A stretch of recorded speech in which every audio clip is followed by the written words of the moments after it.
Olá, gente, tudo bem? Hoje eu vim trazer um vídeo super legal de uma receita de slime muito simples, mas se vocês derem muito like no vídeo, eu posso trazer uma outra slime que não é simples, né? Vários ingredientes. E já se inscreve no canal aqui embaixo, no botãozinho vermelho, se inscrever-se. E aperta no sininho de notificações para você receber todas as notificações de vídeos que eu mandar. Então, e também compartilha esse vídeo no seu clube da família, no seu Instagram, no Facebook, certo? Comenta aqui embaixo também opções de vídeos que eu possa fazer também. Então, vamos para o vídeo! Gente, eu já peguei aqui meu potinho, que eu faço pra fazer slime, minha coisa. Eu já botei a cola também e a tinta. Aí eu vou mexer aqui. Ah, é muito ruim mexer com a mão, porque eu tô só com uma mão, quer dizer. Porque eu estou segurando aqui a telefone pra coisar. Ai, pera ainda. Daqui a pouco eu volto quando eu mexer isso tudo. Aqui, gente, já mexi. E só pra lembrar que a cor é da sua preferência, viu? Pode ser corante, pode ser tinta.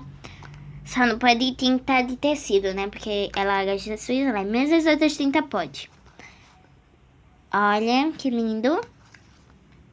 A imagem deve ser ruim, né? Porque eu tô gravando com meu telefone. Mas a cor dela tá bem bonita. E agora, eu vou ativar ela com o bicarbonato de sódio. Aqui que tá dentro desse potinho que eu botei. E a água boricada. Ela é bem simples de fazer, tá vendo? Mas também você pode substituir esses dois pelo bórax, que é o borato de sódio.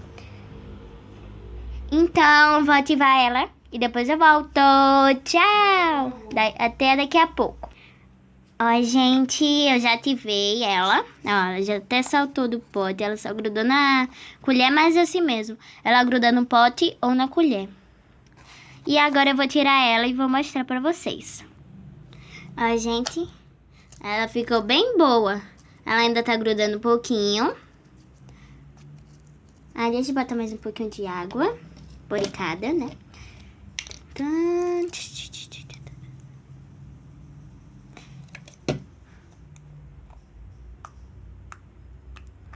Deixa eu misturar aqui a água boricada com ela. Vamos lá.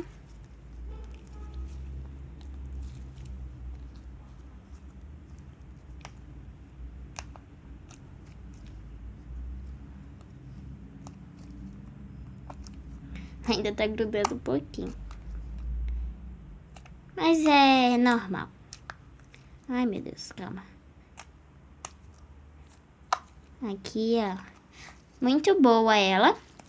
Na câmera pode tá mostrando menor, mas ela tá grande. Tá grandezinha ela, tá média. Então, esse foi o vídeo. Espero que vocês tenham gostado. E tchau!